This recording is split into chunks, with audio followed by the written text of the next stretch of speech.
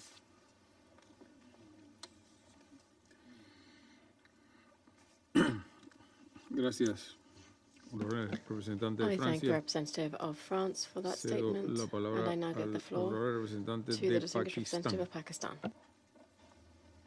Mr. President, Pakistan joins other colleagues in thanking Panama for convening this important debate. Your personal presence, Mr. President, to chair this session reflects the importance that Panama attaches to maritime security and multilateralism. We also thank Mr. Dominguez, Secretary General of the IMO, Mr. Morales, CEO of Panama Canal Authority, and Mr. Urquiza, Secretary General of Interpol, for their briefings and valuable perspectives. International cooperation was evidently the common theme of the three briefings. Mr. President, as a coastal state at the confluence of major sea lanes in the northern Arabian Sea, Pakistan accords the highest importance to a secure, rules-based maritime domain critical to our national security, economic resilience, regional connectivity, and food and energy security. The United Nations Convention on the Law of the Sea remains the bedrock for ocean governance, ensuring freedom of navigation, peaceful dispute settlement, and equitable resource sharing. Unwavering adherence to its principles is essential for safeguarding maritime security and peace. Yet, troubling patterns endure, manifested by unchecked naval buildups, deliberate militarization of strategic waters, and the pursuit of regional influence through muscle flexing and coercive posturing. In some quarters, the seas are seen not as shared domain, but as a stage for asserting primacy. This mindset is laid bare in the orchestrated exclusion of certain states from maritime cooperation arrangements, undermining inclusivity, corroding trust, and destabilizing the balance of the seas. Mr. President, attempts to dominate maritime spaces or marginalize coastal states must be rejected because they are counterproductive.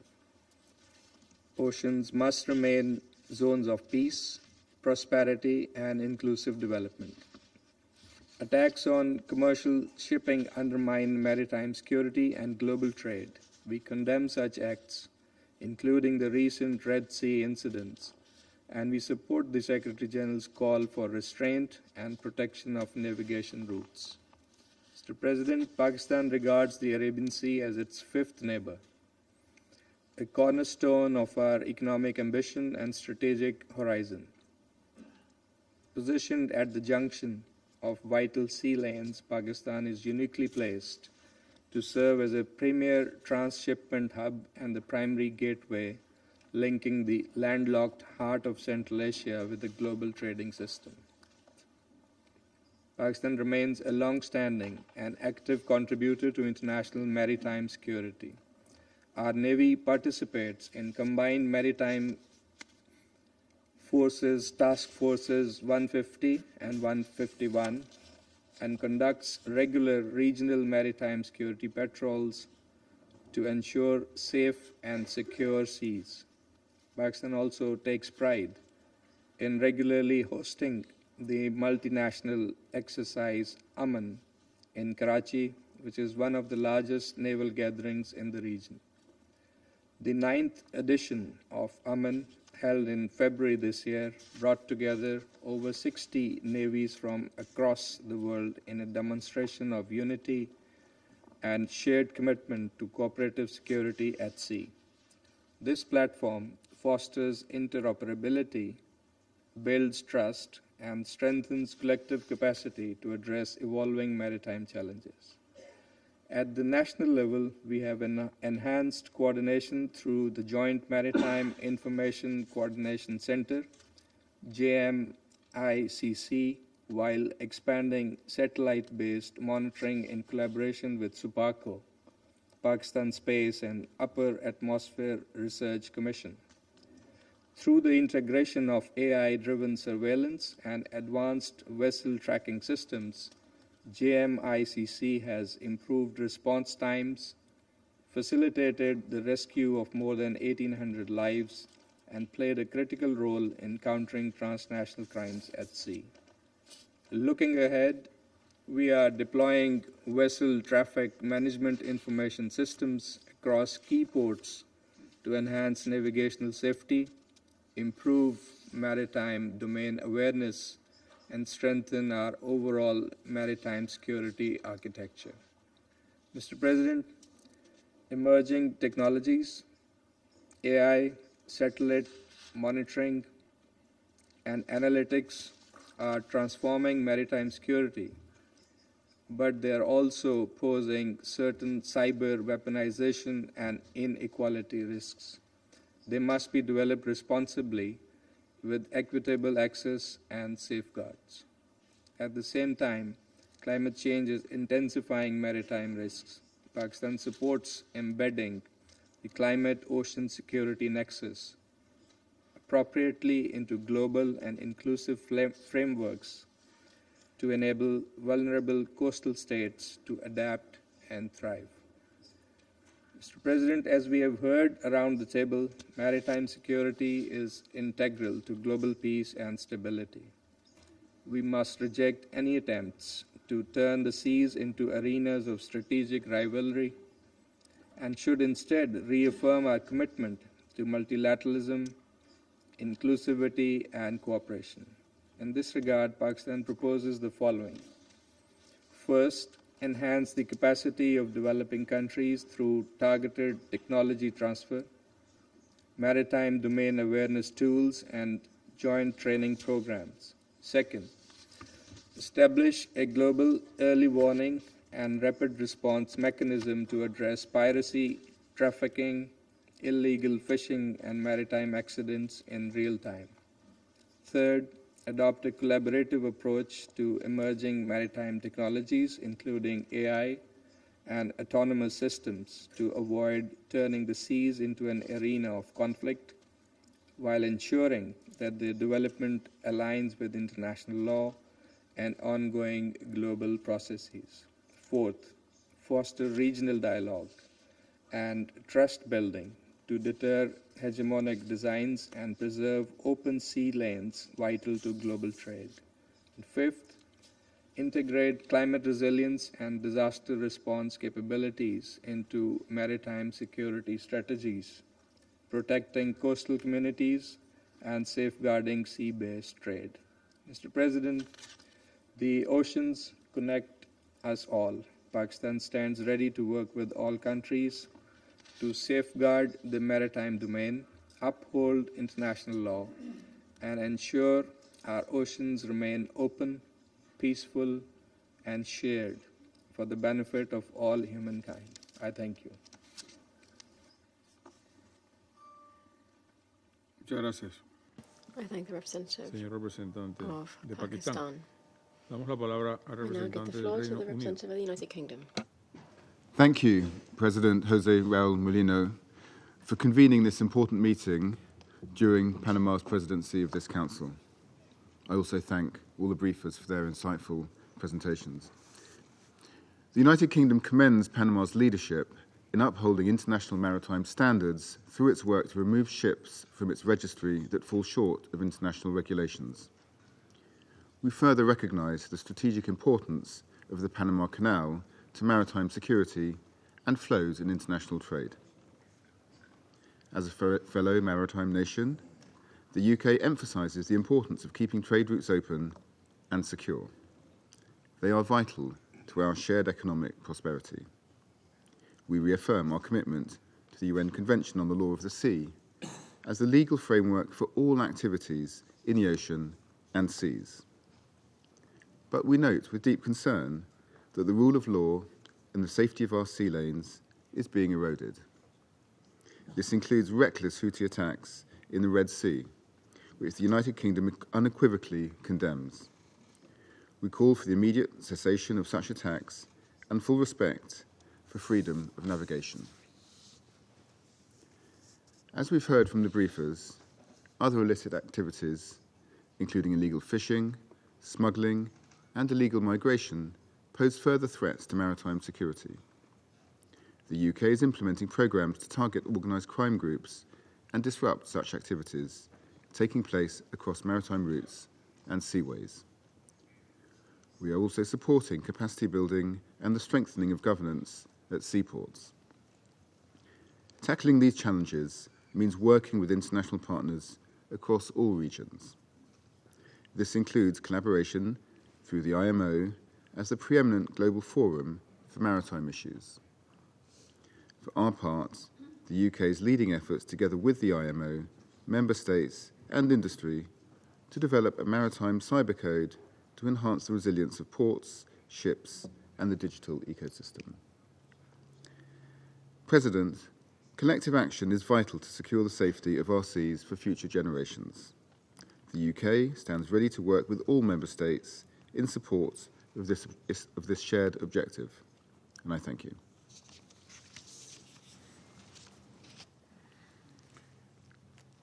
Gracias. Señor representante del Reino Unido, paso la palabra and I now give the floor a la representación to de the Dinamarca. representative of Denmark. Thank you, Mr. President. President Molino, we thank you for your presence today, for your call to action, and for Panama's commitment to keeping maritime security where it belongs, high on the agenda. Let me also thank our briefers for their varied and insightful remarks. Each of your organizations plays a vital role in maintaining peace and security at sea. Mr. President, allow me to make four key points. First, maritime security begins with legal clarity. Respect for international law must remain our compass, also at sea. The UN Convention on the Law of the Sea is the legal framework within which all activities in the ocean and seas must be carried out. It must be respected, defended, and implemented. It is only by upholding international law and our collective commitment to multilateralism that we can address the maritime security challenges we face. The Security Council also has a role to play. From the prevention of sanctions evasion to the illicit transportation of critical resources, this body continues to contribute to a peaceful maritime environment. However, resolutions will simply remain words on paper if they are not translated into action. All UN member states must implement and uphold them. Unfortunately, unilateral actions continue to challenge the international legal order with ongoing threats to freedom of navigation. This is most notable in the Red Sea and the Gulf of Guinea, where Denmark has been engaging in national as well as coordinated multinational efforts to respond to piracy and other attacks on civilian commercial vessels. We do so with a clear goal: ensuring freedom of navigation for all. Second, Mr. President, maritime security can only be addressed through a comprehensive and cooperative approach. Addressing piracy or illicit trafficking alone is not enough. Where states lack the capacity to monitor or govern their maritime space, malicious actors unfortunately often move in. That is why Denmark supports approaches that link security to long-term capacity building and development. National ownership, regional coordination, and international support must go hand in hand. As today's briefers highlighted, drug traffickers abuse the freedom of navigation to wreak havoc in source, transit, and destination countries. A transnational response is needed to the rise in maritime drug trafficking and organized criminal networks operating on the high seas. Third, Mr. President, we must respond to the growing complexity of maritime threats. There are new vectors of instability: attacks on critical undersea infrastructure, false flag registries, environmental degradation, and the emergence of shadow fleets operating with impunity. Denmark is particularly concerned by the shadow fleet operating in the Baltic Sea. The increasing reliance on old, poorly maintained, and insufficiently insured vessels pose a great risk to seafarers, to maritime safety and security, the integrity of seaborne trade, and the environment. These vessels are often sailing with their transponders off to evade sanctions, including UN sanctions. Shadow fleets operate in the North Sea, the Baltic Sea, the Mediterranean, the Straits of Malacca, Singapore, and elsewhere.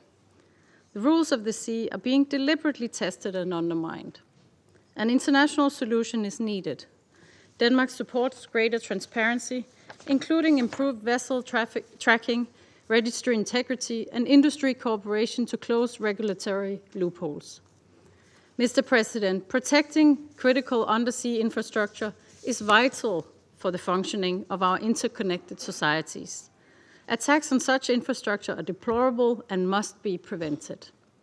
Coastal states' capacities to monitor and respond to maritime threats above and below the surface need to be enhanced. As the destruction of the submarine cables and pipelines is often caused by flagless vessels, restricting their freedom of navigation would enhance maritime security. I take note of the comments by the representative of the Russian Federation on the Nord Stream sabotage in this regard. And I want to underline that Denmark takes the sabotage against the Nord Stream pipeline seriously and have, together with Germany and Sweden, kept the Security Council thoroughly informed throughout the investigation process. We have done so through numerous notes throughout 2022, 2023, and 2024. Denmark has had close cooperation with relevant foreign authorities, especially concerning the technical aspects of the investigation. The Russian authorities have been informed continuously about the progress of our investigations. Fourth and finally, Mr. President, we need a stronger, more coordinated global response to critical maritime security challenges. Today's debate continues recent efforts to include the Security Council in considerations of new UN mechanisms to enhance peace and security in the maritime domain. We welcome these efforts, and we support a strengthened UN role in this regard. A strong collective response to maritime threats is in all of our interest. It is a critical ingredient to building peace and security, to promoting economic prosperity, rule of law, and sustainable development for all. I thank you. Thank you very much, Madam Ambassador of Denmark. We now invite to the floor the representative of the United States of America. Thank you, President Molino, for convening this important debate today. I would also like to thank Secretary General Dominguez, CEO Vasquez Morales, and Secretary General Urquiza for your briefings today.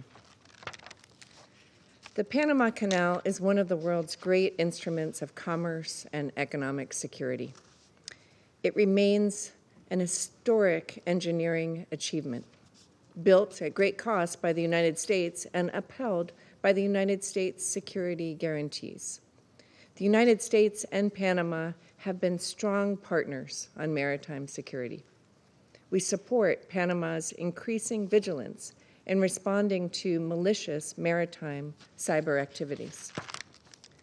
The United States, however, remains concerned about China's outsized influence over the Panama Canal area, especially over critical infrastructure and port operations. China's expansive and unlawful maritime claims and aggressive actions demonstrate its threat to maritime security and commerce. The United States rejects such claims and stands with claimants in the face of China's provocative actions and intimidation. China's influence in the canal area is not just a risk to Panama and the United States, but rather a potential threat to global trade and security. Mr. President, Iran also poses a threat to maritime security through its support for the Houthis and other terrorist groups and its seizure of vessels transiting international waters. The United States calls for Iran to release the vessels it still holds, including the MSC Ares. We remind member states of their obligation to implement the UN embargo on the transfer of arms and related materiel to the Houthis. Iran and other countries continue to violate this embargo, providing the Houthis with the rockets and munitions, as well as the components and chemicals they use to rain attacks on commercial shipping in the Red Sea. Just last month, the Houthis attacked and sank 2 commercial vessels, resulting in loss of life, injury to sailors, and the capture of hostages. We condemn these attacks and call for the immediate release of all crew members. Mr. President, this Council must impose meaningful consequences for sanctions violations and seek additional ways to cut off the international funding and resources fueling the Houthi weapons programs. The United States has overwhelmingly borne the costs of defending freedom of navigation in the Red Sea. There must be more burden sharing in this effort, including financial support for the UN verification and inspection mechanism that is critical in enforcing the UN arms embargo. Mr. President, maritime sanctions are fundamental to the efforts of the Security Council to limit the flow of international funding and resources to the illicit DPRK nuclear and ballistic missile programs. Several months ago, independent researchers from the Open Source Center presented conclusive photographic evidence of commercial shipping transfers of coal and iron ore from the DPRK to other member states in violation of UN sanctions. The United States is working with our partners to ensure that 6 vessels involved in those transfers are designated in the 1718 committee. We urge all members of this council to swiftly support those designations. Mr. President, turning to best practices, the United States recognizes Interpol's efforts to improve real-time screening of illicit international travel and technological exchange between coastal authorities and regional organizations. The International Maritime Organization recently agreed to develop a cybersecurity code that will provide specific measures for ships and ports to counter cybersecurity threats. In addition, the IMO has taken steps to address shadow fleets that traffic oil and other sanctioned products and is developing measures to address the related problem of fraudulent ship registries. The Registry Information Sharing Compact, RISC, is another initiative that has quickly become an essential best practice in the maritime sector, providing flag states with unprecedented transparency and compliance assistance in combating registry hopping by vessels and shipping companies seeking to evade sanctions and other maritime regulations. We commend Panama, as well as the flag registries of Liberia and the Marshall Islands, for kick-starting the RISC initiative, and we strongly support the expansion of its membership and collaborative work. Mr. President, once again, the United States thanks Panama for this initiative and looks forward to continued engagement on efforts to counter emerging challenges to maritime security. I thank you.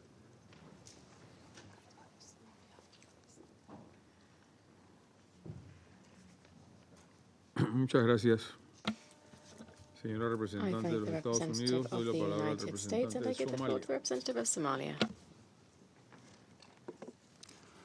Mr. President, allow me to begin by expressing our sincere appreciation to the Panamanian presidency for convening this important and timely high-level debate.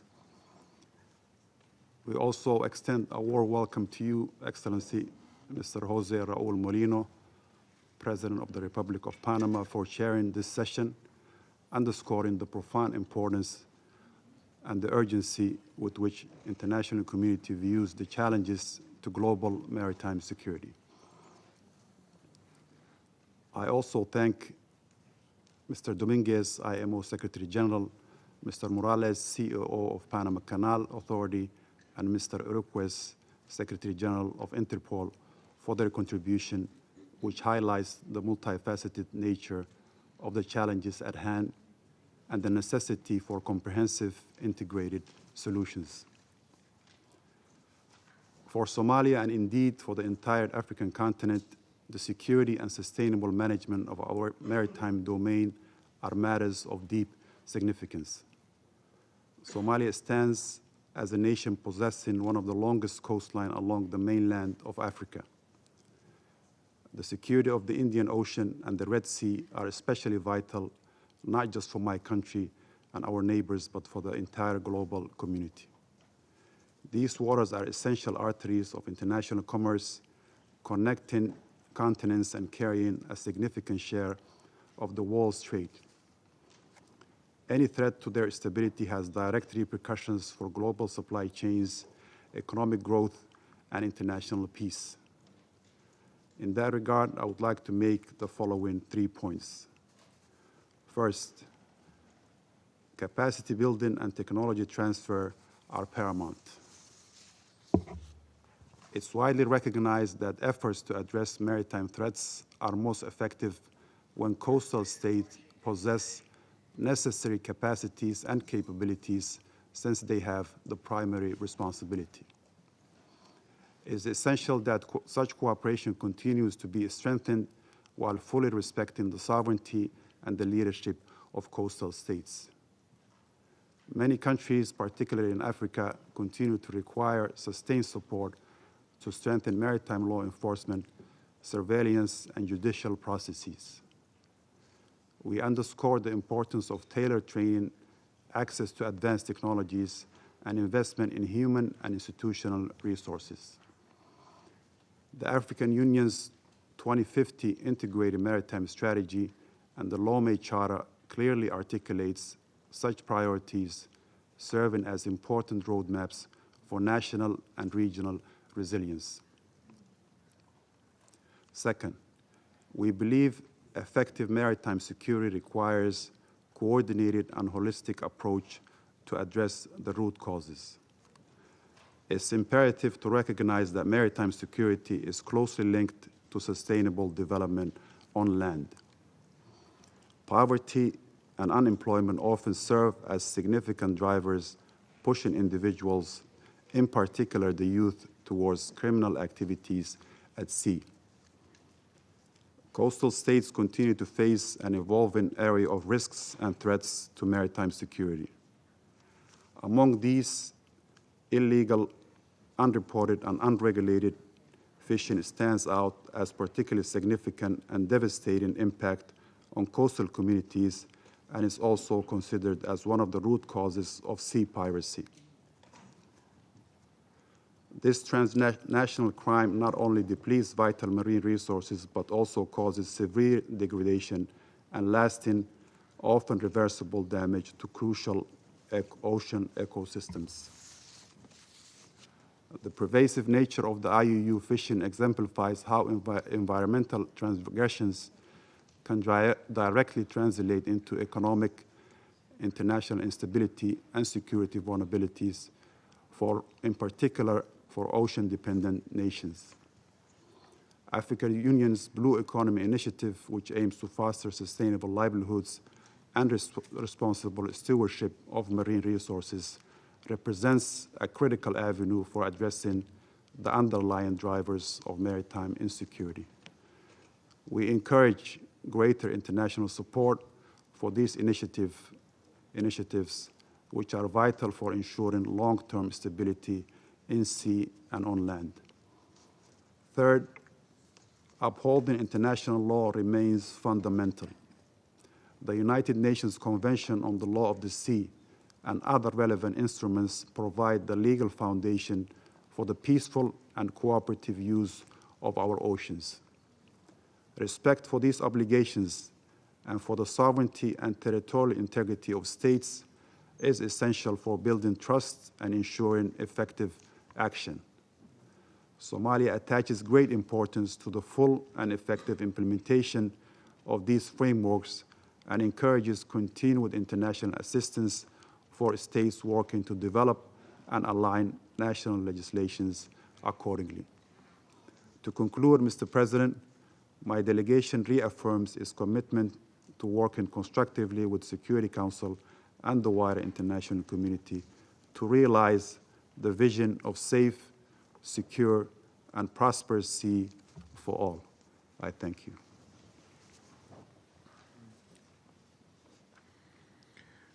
Gracias. I thank Honorable the representante distinguished de representative Somalia. of Somalia Doy la for that palabra statement, and I now give the floor al embajador to de Grecia. the ambassador of Greece. Thank you, Mr. President.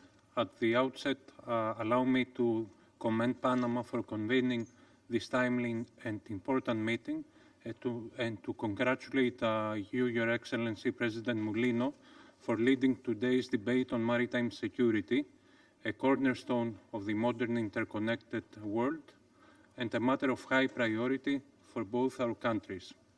I also thank Secretary General of IMO, Mr. Dominguez, Mr. Vasquez Morales, CEO of the Panama Canal Authority, and Secretary General of Interpol, Mr. Urquiza, for their insightful contributions. Mr. President, threats to maritime security are multiplying. In addition to traditional threats, piracy, maritime terrorism, proliferation of weapons of mass destruction, marine pollution, drug trafficking, and migrant smuggling, we now face emerging challenges such as hybrid threats and attacks on critical maritime infrastructure. These attacks violate freedom of navigation, disrupt global supply chains, jeopardize food and energy security, and endanger the lives of seafarers. As a global player in international shipping, Greece is particularly affected by maritime security threats. In the beginning of July, the bloody attacks on the Greek-owned commercial ships Magic Seas and Eternity Sea resulted in the death of 4 seafarers and the sinking of both ships, while at least 10 members of the crew are still being held hostage. Addressing these challenges requires robust international cooperation and the coordination of national, regional, and multilateral efforts. A secure maritime domain is essential not only for blue growth and energy security, but also for achieving the Sustainable Development Goals and upholding international law. In this respect, I wish to highlight 4 points. First, as reaffirmed during the open debate on maritime security convened by Greece in May, comprehensive strategies are essential to address maritime threats effectively. This includes reinforced coordination at all levels, international, regional, and national, with active partnerships involving the private sector. Such cooperation must strengthen the resilience of global supply chains and critical infrastructure, including pipelines and submarine cables. Given the significant threat posed by human trafficking and migrant smuggling, including in the Mediterranean, where massive migratory flows are detected, international cooperation must address migration challenges in full respect of international law. It should also target illicit maritime activities, unsafe shipping practices, and some substandard vessels that threaten both safety and the marine environment. Second, innovation is key. Emerging technologies, including artificial intelligence, can greatly enhance maritime security by improving monitoring, information sharing, and operational coordination, provided they are applied in full compliance with international law. Third, capacity building remains critical. Greece supports efforts by states and international organizations to strengthen law enforcement, promote safe and resilient ports, and address cybersecurity risks through the development of digital skills. Greece is actively engaged in the work of the IMO, contributing to the development of rules and standards and to improving capabilities to counter maritime security risks. The European Union, as a global security provider, is implementing its maritime security strategy through concrete actions. Greece participates in EU naval operations Atalanta in the Northwest Indian Ocean, Aspides in the Red Sea, and Irene in the Mediterranean, all aimed at enhancing maritime security. Moreover, climate change and environmental degradation also carry serious security implications for the maritime domain, requiring urgent international attention. Finally, compliance with existing legal frameworks is paramount. The United Nations Convention on the Law of the Sea, UNCLOS, remains the cornerstone of international maritime governance.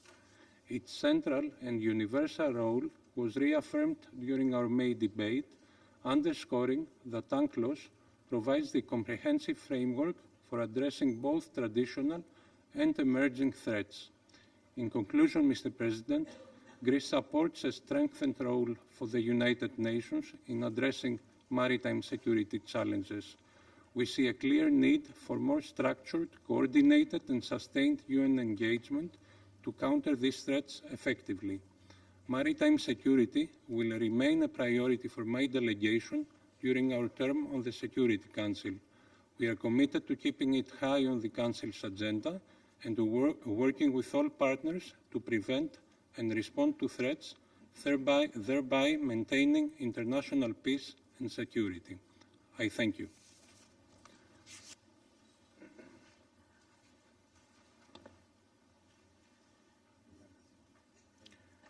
Muchas gracias,